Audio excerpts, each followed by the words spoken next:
बोझा बन्हवाती गतान कटवाती हूँ बोझा बन्हवाती हूँ हाथ क्यों तू मल रहा है।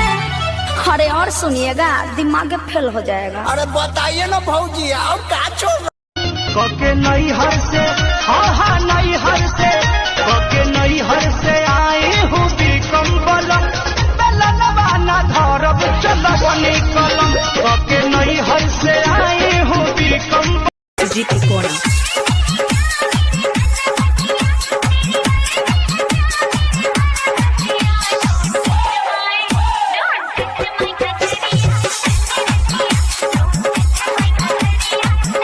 तू हर बतिया लगेला जैसे गोली जैसन तू तो सचा हूँ मैं लागेलू हीरोइन जैसन हम करी तो से प्यार तुझे करेलू इनकार काहे बतिया न मानेलू तू लड़की। अच्छा है पातर की मौसम बदल रहा है। अरे अब तो समझ गए ना। अरे सब ऊपर से निकल जा रहा है भौजी। चैत में अब दौरे चल रहा है थोड़े सबसे भूसा निकल। बैलेंस खत्म था मैंने लोन लिया है मम्मी से छुप के मैंने फोन किया है।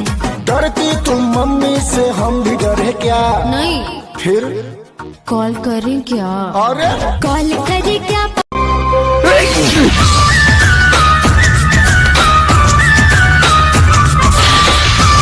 मेरे राजा जी ऐसे न बोलो लाज शर्म के सटर तो खोलो दूध में हल्दी मिला के पीजिए मेरे मरद। अच्छा हमें किसी लड़की को दिल में बसाने का नहीं वो बुलाती है यार मगर जाने का नहीं वो बुलाती है। देना चाहते हैं तुम्हें गम जी तो कसम चाहे ले लो अरे खुदा की कसम जी कसम चाहे ले लो खुदा की। अरे फूल सुंघला से काम चलिए सरोनी के संग हाथ पार कइले कैसे कैसे ओइनी बाबू खार धइले।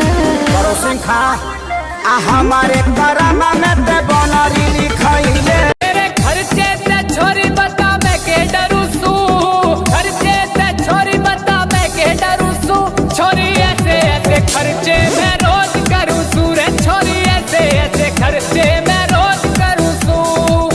भैया के साली जी आइए संग संग कमर हिलाइए। अरे भैया के साली जी आइए कमर में कमर सटाइए। हटिए ना सावास के जो कहना है कहो दिल खोल के खोल के खोल के।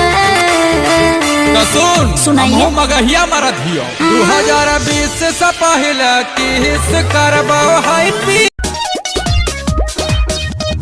कवर हटा के तार न छुआ लागी झटका जोड़ के तनी ऊपर से तोड़ के खाया होठ लाली में।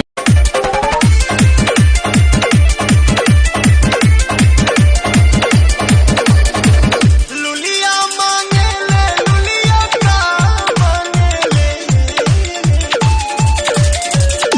फिल्म दिखाऊंगा मैं सैर कराऊंगा मैं चोरी से आना चुपके से जाना अच्छी नहीं दिल लगी। मुझसे शादी करोगी मुझसे राजू वाला पापा जो कोई डीजे